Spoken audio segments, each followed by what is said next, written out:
বৃহস্পতিবারের দুপুর আর খাসির মাংস দুর্দান্ত একটা কম্বিনেশন। তাহলে চলো ঝটপট বানিয়ে নিই। প্রথমে আলুগুলোকে একটু ভেজে নিতে হবে, তারপর তেলের মধ্যে তেজপাতা, শুকনো লঙ্কা, গোটা গরম মশলা, জিরে ফোড়ন দিয়ে পেঁয়াজটাকে দিয়ে দিতে হবে।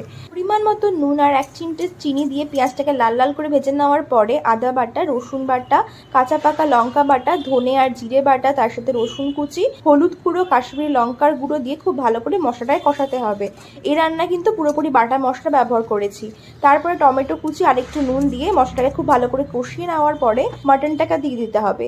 এখানে কিন্তু মাটনটা ম্যারিনেট করে রাখি না আগের থেকে। এরপরে মাটনের জন্য আর কিছুটা নুন দিয়ে খুব ভালো করে কষাবো। তার আগে দিয়ে দিলাম ভেজে রাখা আলু আর কিছুটা গরম মশলার গুঁড়ো। এইবারে বেশ কিছুক্ষণ কষিয়ে নেওয়ার পরে মাংসটাকে ট্রান্সফার করব একটা কুকারের মধ্যে। কড়াইটা ধুয়ে জল দিয়ে তার সাথে 3টে চেরা কাঁচা লঙ্কা দিয়ে দিলাম। পরে পড়লো 6টা সিটি। ব্যাস, ঢাকনা খুলতেই তৈরি আমাদের গরম গরম খাসির মাংস।